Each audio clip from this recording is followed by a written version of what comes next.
helping people cope with and overcome life's challenges. This is Life Transformations with Michael Hart, certified Christian counselor and director of Ottawa's Elim Counselling Services. Hi, I'm Michael Hart, director of Elim Counselling Services, a Christian counseling ministry in Ottawa. And I want to thank you for listening to this edition of Life Transformation, a Christian counseling radio show where chains are broken and the lives are transformed. If you're not familiar with us, Elim Counselling Services is a Christian counseling ministry, and we provide professional counseling from a Christian perspective for individual couples and families. All our counselors are trained psychotherapists and are members of the Canadian Counseling and Psychotherapy Association. For some of you who have called in and have asked whether or not your payments to Elim are covered by insurance plan, the answer is yes. Most of the clients that we see, such as government workers, have no problem getting reimbursed for the payments that they make to us. As usual, today we have another interesting show lined up for you. Today we'll be continuing part 2 of internet addiction, and my guest last time was Melissa Wagat, and you'll be happy to know that she's back with me today to do the second part of the show. Welcome, Melissa. Thank you, Michael. Good to be back again. So, as you mentioned last week, we started into a discussion about internet addiction. But as always, time sort of got away, and it's such an interesting topic. We started talking a little bit about some signs and symptoms you may be having some issues with internet addiction. Also, what internet addiction is in the first place. Before we begin into today's show, can you give a bit of an overview about what we talked about last week? Okay, so last week we looked at a number of different factors about internet addiction, and we said that actually gaming is now recognized as one of the area where there's a category in the DSM-5 that talks about gaming, internet gaming, and it's under the section of the DSM-5 that is entitled Conditions for Further Study. And last week we went over the criteria. So if you want to learn more about what the criteria is for internet gaming disorder, you can listen to last week's show. I won't go into it, but we covered that. And then we looked also at what are some of the signs and symptoms that someone might be battling an internet addiction. And one of the things that we talked about last week was that the behavior, the viewing of the internet is interfering. One of the signs of an addiction is that when it's interfering with a person's performance at work or at school. And we also said that other possible signs of addiction is that the person is trying to stop or is being urged to stop by others but are failing in their attempts to do so. We talked about increasing amount of time spent on the computer and internet activities such as gaming, and we also talked about the withdrawal from other pleasurable activities and change in sleep patterns of possible signs that a person is addicted. The other thing we began to touch on too in last week's show was that internet addiction in and of itself may be actually something that is being used and masking underlying problems that may be existing in someone's life. Can you go into a little bit about what some of these problems might be being used by the internet sort of as a mask? All right. I think one of the thing that I think is behind a lot of the social media activities today is that people are trying to make up for the lack of community that exists in our society. They have done studies that show, try to determine where are the happiest places on earth. And contrary to what we would imagine, the happiest places are not the places that are more prosperous or have more financial means or have more modern technology. The happiest places were places where people had a sense of community, a sense of connection with others. And so I believe that one of the underlying reasons for this popularity of the internet and the social media and the increasing amount of time that people are spending with these activities is that there is an emptiness, there is a lack of connection, and people are feeling isolated and alone. and they are seeking to fill that void by connecting with others online. The sad thing, though, is that some of these people will have 800, 900 friends on Facebook, and yet not know any of these people, never met any of these people, or very few of them that they could call if they have a problem and say, this is what I'm going through, can I talk with you? It's a sort of artificial community that is being created by the online, and I think one of the main issue is the lack of connection that our society suffers from. And I think that lack of connection is reflected in our rate of suicide. It's reflected in our high rate of depression in the general population, and also among teenagers as well. So I think that's one of the main issue. And I think also the use of the internet and the other gadgets such as cell phone and tablets are a means of trying to make up for or to cover up the pain that is being felt by problems in areas of the person's life, such as maybe problems in the family. Okay. A person dealing with divorce, or going through a child feeling powerlessness at home, or a child feeling as if they are alone. As I said before, these kind of problems will result in this person seeking to cover those pains by drowning themselves in or getting away, escaping to the land of the internet, where they are popular and where they have friends and where they are connected with people and where everything is okay. So I think it's a kind of a drug, a kind of a drug, I would say, where people use the internet as a way of masking pain. I think too, a lot of the use of the internet too can be a way of hiding from past emotional pain, such as people who are suffering from abuse or past neglect or betrayal. Sometimes these pains they're so great that people have the need to escape. So whereas in the past people would escape with alcohol and other drugs, they now have another means of escaping from those pains. So the internet has become that means. And I guess the sad part with that all, as you say, it's an escape, but the actual underlying pain or disconnectedness that they're feeling, that need isn't being met through the internet. It's just hiding that. The problem is still there. Exactly. And as a matter of fact, Melissa, a lot of time the problem is made worse by the fact that they're not dealing with it, but they're escaping into this world of the internet, because the problem doesn't go away. And if it's not attended to, it's likely to get worse. Yeah, and I'm thinking the isolation piece. If you were isolated before and you're withdrawing more, when you go back to your quote unquote real life, you're only going to be even more isolated. Absolutely. You feel even more disconnected from those people than you were in the beginning when you were when you started going online.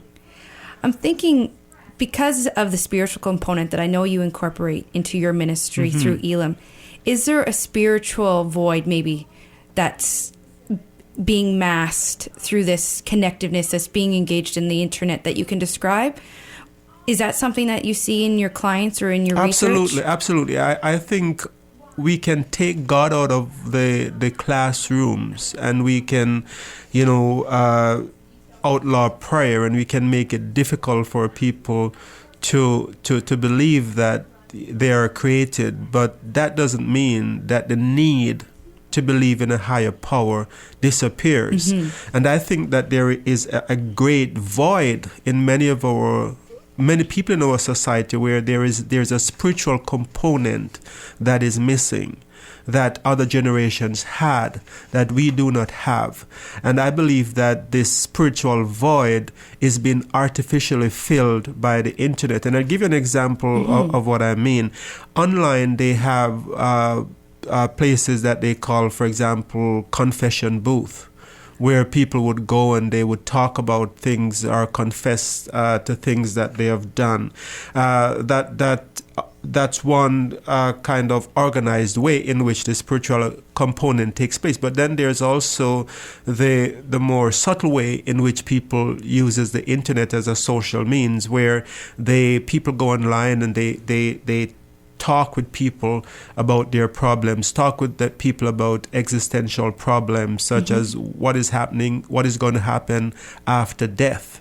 There is a spiritual component that they're trying to fill, or they talk to people about spiritual beliefs such as believing in God or higher power or whatever they may think that their God is.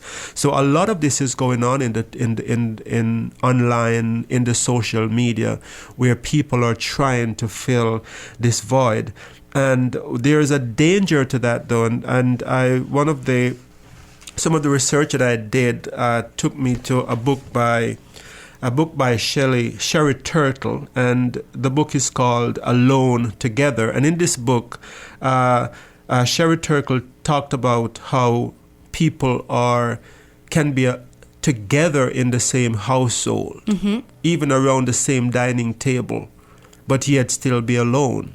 And a lot of what the book is about is how technology has come between family members. But she touched on the spiritual component. And before I go off tangent here, let me just go back to the spiritual component.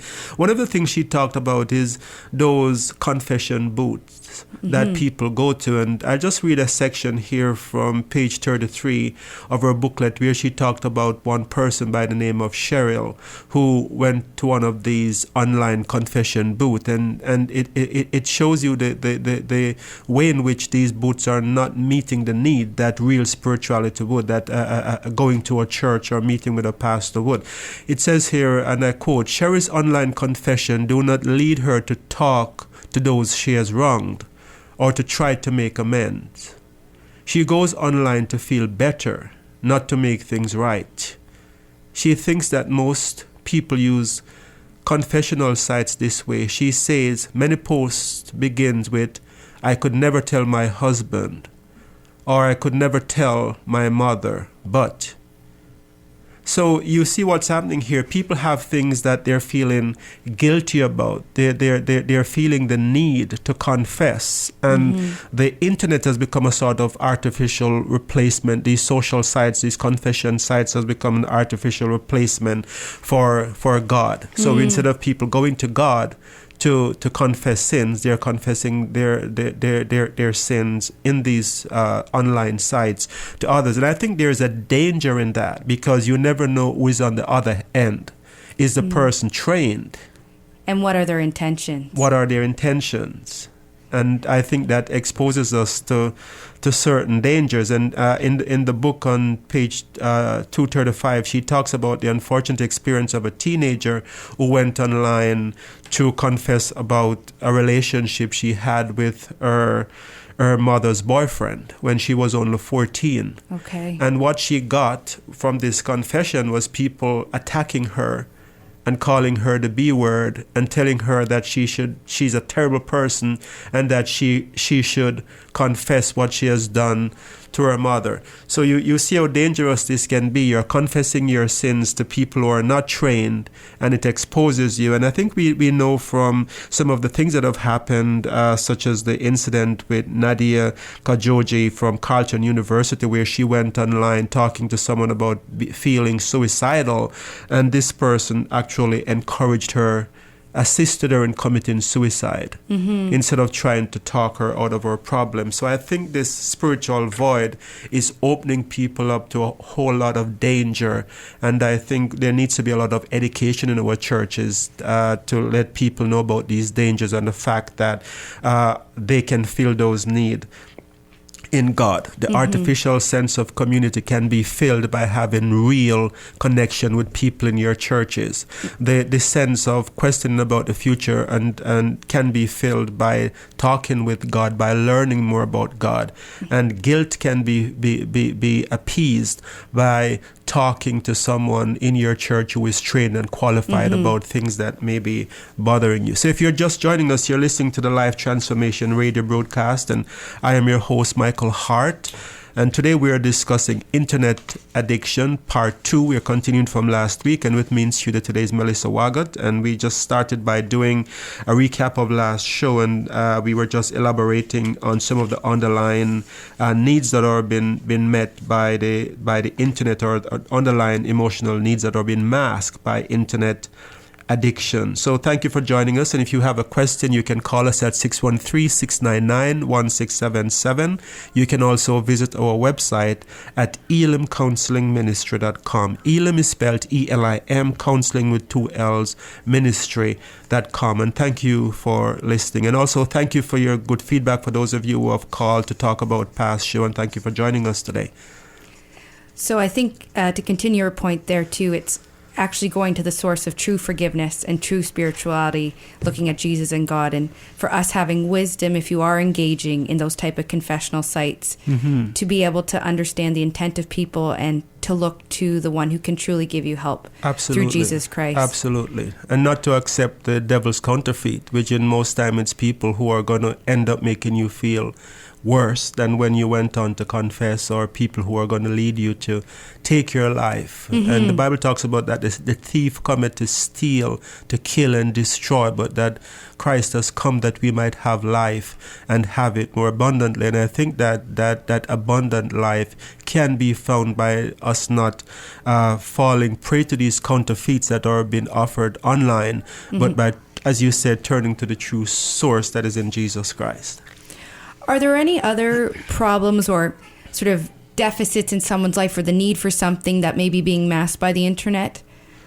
I think the lack of community is a big one, because I think when people feel this lack of connection and they're not connected to others in any meaningful way. So we have this, a lot of our society that they're unchurched. They don't have this sense of community that is very rich in other parts of the world.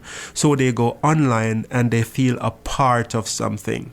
And as a result of feeling that kind of community online, it's like a taste of what community could be. But then there is something that is really very sad and missing about that. Yes. Because when you have friends that is only going to remember your birthday because Facebook sends them a reminder. Yeah, or they don't even know your real name. They know your username or whatever graphic is your face, and you'll never meet them in real life. Yes. So it's not true friendships, and I think it might give a promise of fulfilling that need, but it's not. I think real community is needed, a face-to-face relationship with other people, meeting people in church on a Sunday or any day of the week that you meet. I think those kind of relationships are very healthy for us psychologically. So as we've just discussed, we've talked about some of the problems that may be being masked by internet addiction. If a listener out there or someone they know is struggling with internet addiction, or they're identifying themselves in some of the things we've talked about in this show and last, because last week we didn't have time to go into it in detail, can we go over some of the points to help individuals sort of overcome these addictions if they're identifying this in their own life? Absolutely. So I would say one of the things we mentioned last week is keep focus on larger goals. So I think one of the way of helping people to strive for balance in their life is to say, okay, what are your goals in life? What is it that you're really passionate about, that you hope to achieve one day, and that is very dear to you? If we talk to people about their larger goals, a lot of time they will see that they're sabotaging those goals by their internet use. And I think that's one good place to start. Have people write out their goals, have people articulate and focus on those goals, and then show them how their use of the use of their time, where some people are spending 16 hours a day or not going to bed until 5 a.m. in the morning. Help those people to see how that is sabotaging their goals.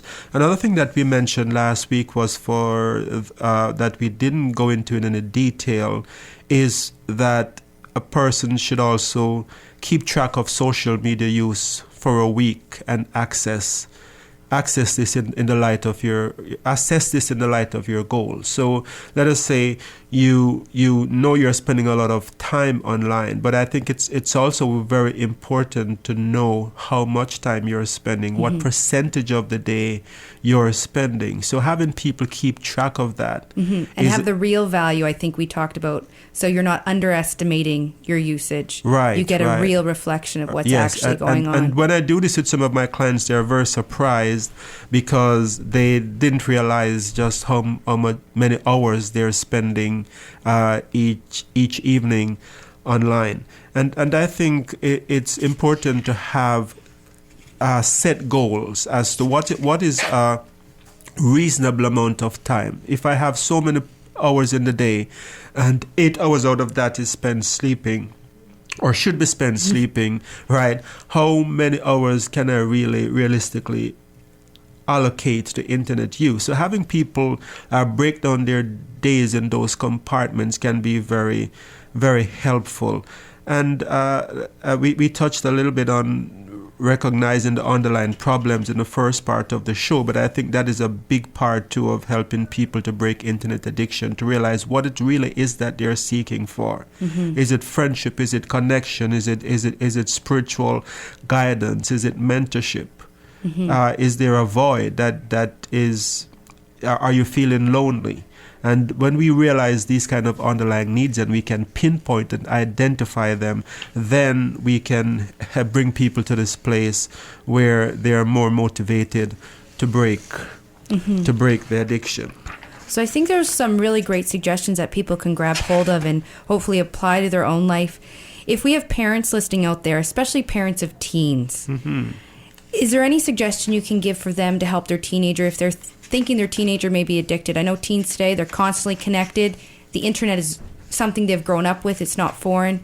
So can you give advice to parents out there on how they can work with their teens if they think their teen's suffering internet addiction? Yes, before I answer that question, you talk about the teens being connected, and I some of the research I did shows that the average teen sends about 3,339 texts per month. Oh my goodness. I won't even attempt to do the math in my head accurately right now for how many a day, but my goodness. Absolutely. So they're texting almost constantly. They're watching a show, but they're texting, and there's just this amount of time that is spent, and parents often are concerned but don't know what to do. So to answer your question of what can we do as parents if we realize that our teenagers are addicted, I think one of the things I've hinted to before is to have a discussion with your teenager about the importance of balance in their life. I don't think you should attack the internet as being a bad thing or try to get them to stop their internet use, because I think if you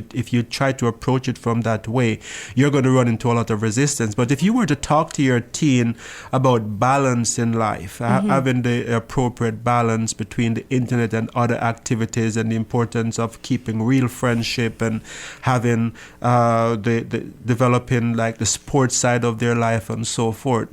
Many kids can relate to that. Many kids would be accepting of that kind of approach as opposed to an approach where you try to demonize their time online and to try and to make them feel as if you're saying that they're not to go online. So help the teen to realize the importance of balance. Another point I think, help them to understand also the underlying emotional needs that they may be trying to fill online, because a lot of time teenagers do not know.